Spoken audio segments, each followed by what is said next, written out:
নমস্কার, আমি রীনা ভট্টাচার্য, শ্রুতিমঞ্জরীর ছাত্রী।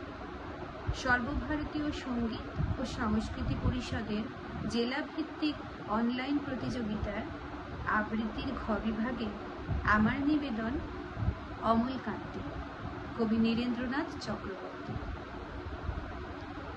অমলকান্তি আমার বন্ধু। স্কুলে আমরা একসঙ্গে পড়তাম। রোজ দেরি করে ক্লাসে আসতো, পড়া পারত না। শব্দরূপ জিজ্ঞেস করলে এমন অবাক হয়ে জানলার দিকে তাকিয়ে থাকতো যে দেখে ভারী কষ্ট হতো আমাদের। আমরা কেউ মাস্টার হতে চেয়েছিলাম, কেউ ডাক্তার, কেউ উকিল। অমলকান্তি সে সব কিছু হতে চায়নি। সে রোদ্দুর হতে চেয়েছিল। ক্ষান্ত বর্ষণ, কাকডাকা বিকেলে সেই লাজুক রোদ্দুর, জাম আর জামরুলের পাতায় যা নাকি অল্প একটু হাসির মতো লেগে থাকে। আমরা কেউ মাস্টার হয়েছি, কেউ ডাক্তার, কেউ উকিল। অমলকান্তি রোদ্দুর হতে পারেনি। সে এখন অন্ধকার এক ছাপাখানায় কাজ করে।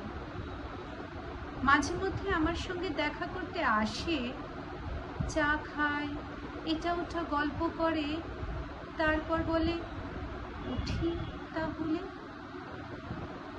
আমি ওকে দরজা পর্যন্ত এগিয়ে দিয়ে আসি। আমাদের মধ্যে যে এখন মাস্টারি করে, অনায়াসে সে ডাক্তার হতে পারত।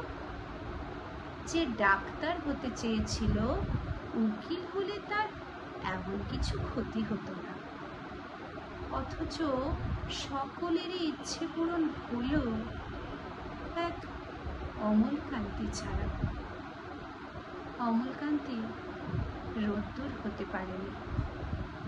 সেই অমলকান্তি রোদ্দুরের কথা ভাবতে ভাবতে ভাবতে ভাবতে যে একদিন রোদ্দুর হতে চেয়েছিল।